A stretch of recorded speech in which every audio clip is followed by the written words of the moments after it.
So, Senator, you haven't made a decision on your reelection Right. yet, and you have a couple of potential opponents.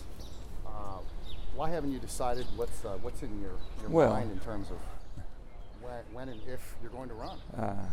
First of all, only in America does the next election start the day after the last election, so that's plenty of time, and there's an awful lot of work that I've got left to do for the state of West Virginia. And once you become a candidate or a targeted candidate in Washington, D.C., it makes it more difficult for other sides and people to work with you, thinking they're always trying to get the majority. So I've just said, I've never made decisions earlier. I just can keep my head down, keep doing my job, and that's what I'm doing now. And I'll make a decision by the end of the year, because filing, you can't even file for an office in West Virginia statewide or a federal office in West Virginia until January 15th. Right. So that's next year. So we have plenty of time.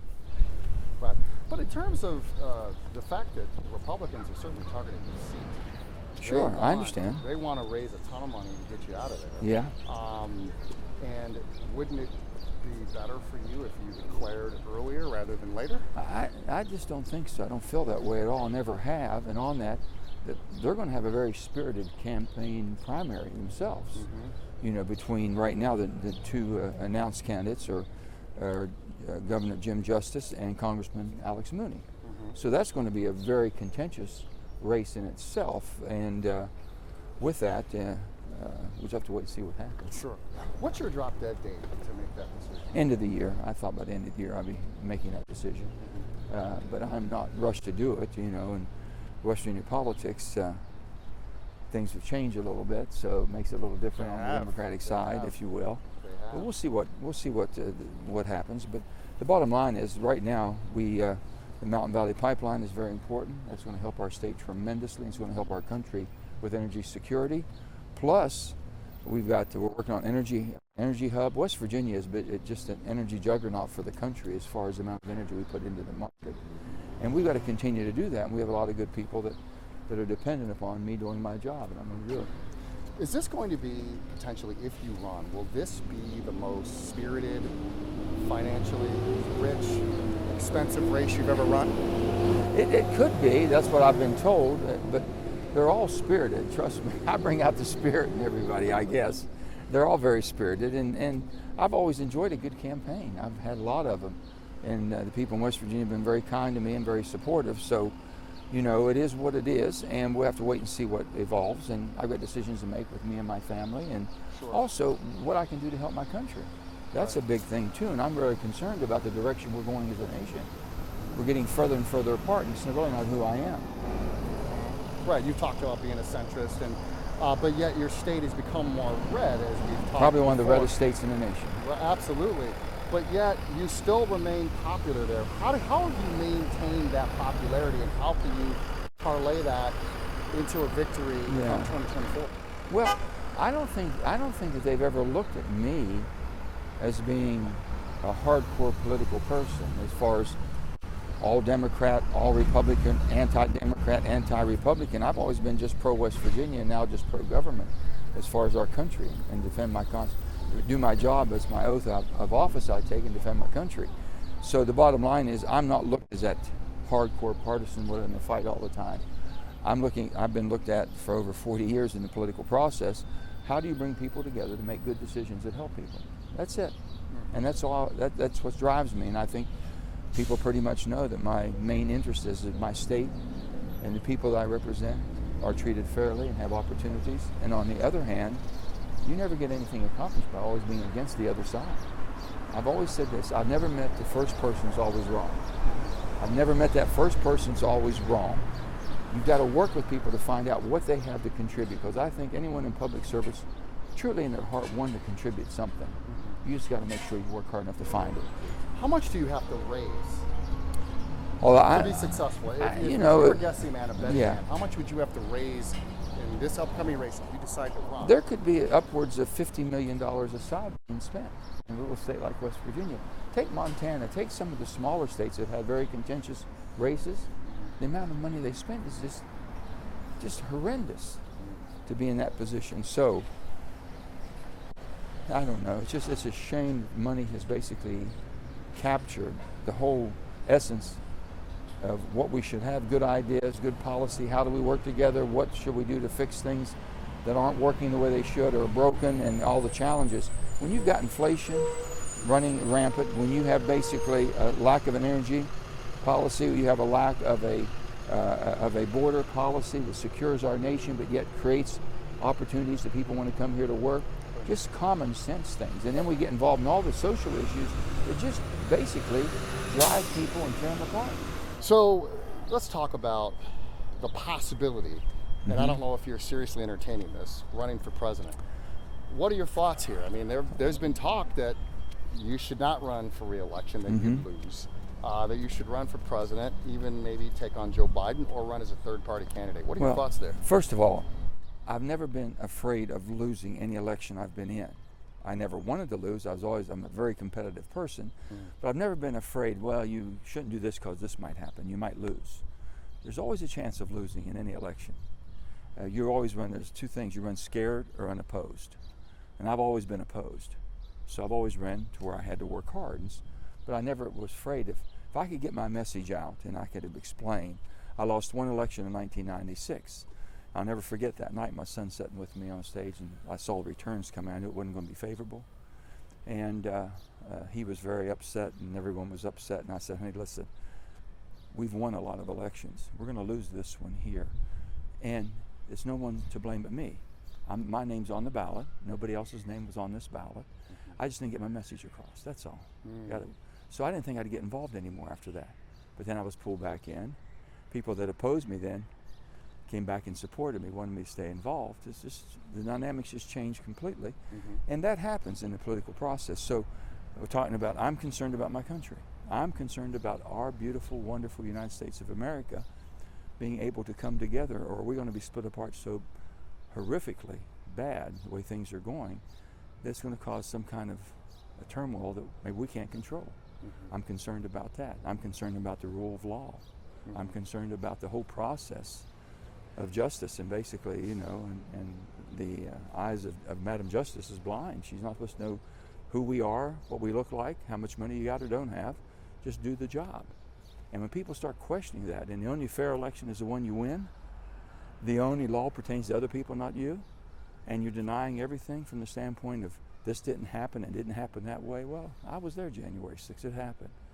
And I saw the election returns, and I saw the recount in Georgia. That's for real, that happened. So, you know, when you start having really good people, and a lot of people in my state that believe those things didn't happen, or didn't happen the way that we know they did, that's concerning. Sure. How do you get that grounded back to who we are? But and does what that we're about? lead you into possibly running for president, possibly running as a third-party candidate? Are these things that you're considering? No. What I'm considering is, how do I stay involved to try to create a narrative of who we are. Who we are. If you want to talk to people that really appreciate the United States of America, talk to people who come from other areas oppressed in the world, and listen to them. A good friend of mine, Cuban, who came over as a very young person, did extremely well in this country. Everything he has is, what a country. What a country. And he's truly right. These people have the love of what we take for granted. And that's what concerns me. Why have we not been able to instill this into our children and generations of, by the grace of God, here we are. Somebody came here and brought us here, which are great-grandparents usually, or great-great-grandparents, and then, or some of us are lucky enough to be born here, you know, into this great country. And by the republic, it means that we all own it. Representative form of government means that you should represent the people basically who elect you, and make sure that you're able to explain what you're doing. I said this: if I can explain it back home, I can vote for it. Now, it might not be a Democrat way, it might be something Republicans had, but I can vote for it.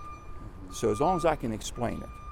When I can explain it, no matter, you can't put enough pressure on me to make me vote for something that doesn't make sense back home.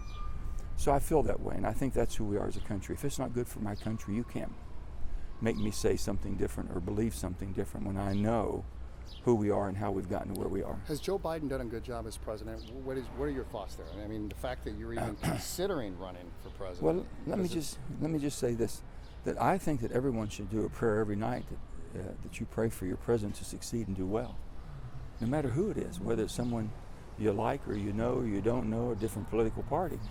If that person does not succeed, then we're not succeeding as a country. So I want Joe Biden to succeed. I wanted Donald Trump to succeed. And you try everything you possibly can. You have agreements to disagree respectfully, you can do that. You don't have to call people names and say they're just evil or something's wrong with them. Just say we just disagree and here's a better way.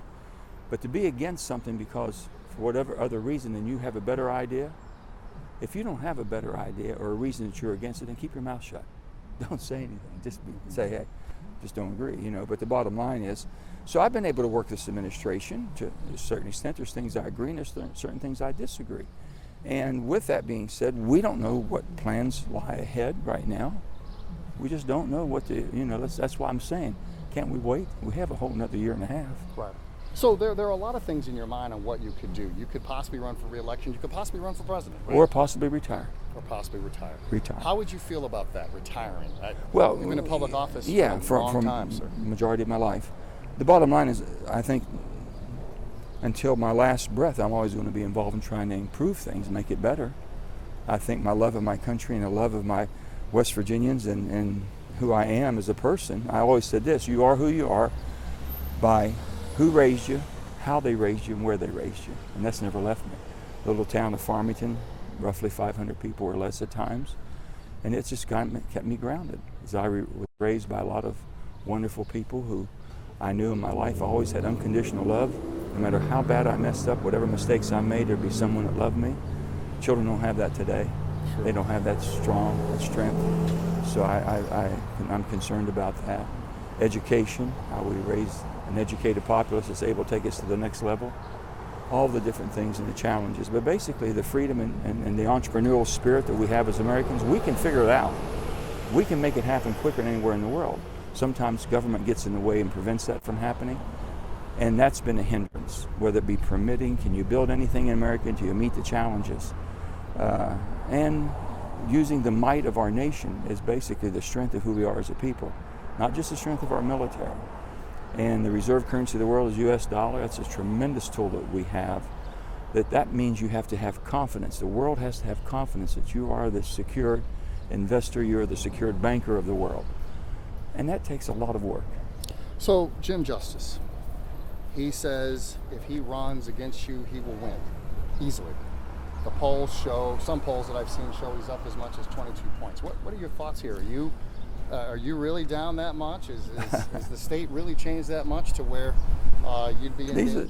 These are the same pollsters that said that basically Barack Obama didn't have a chance against Hillary Clinton. Same pollsters. That they also have made probably more miscalculations than any. Polling there's no art to it today because they don't know how people are getting their news, who they're talking to, who they're not talking to. So the only poll that really counts is Election Day. No doubt about it, whoever is on the Republican ticket in West Virginia will be a formidable candidate, just because of the demographics have changed so much. Sure. So with that, again, I say you run scared, unopposed. I'll be running very hard, whatever comes out of it. If anyone thinks that you're going to defeat the other person very easily, that usually doesn't happen. But I mean, you said earlier that if you run, you'll win. Are you that confident about it? Well, I'm confident one thing, that no one will outwork me. And I've always found when you put your nose to the grindstone, you're willing to hit the beat and keep walking and working and walking and talking and working and hustling around, usually it pays off.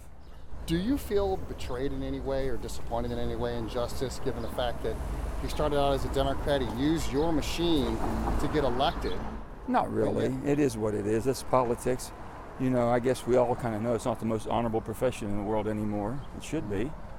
And it doesn't happen. People are persuaded. They look at different things and things happen. So, you just accept it. You just got to accept it. Right. And the fact that you all were buddies, you all were... Well, we still have a very good, amicable relationship. It's a little bit more strained than it was. Of course, normally it would be, but Still yet, we see each other. We're very amicable with each other. We've known each other for a long time. Sure. So I don't, politics changes people. Sometimes it changes people more than what they think it would, or more than they think it had, but it does change people. Sure.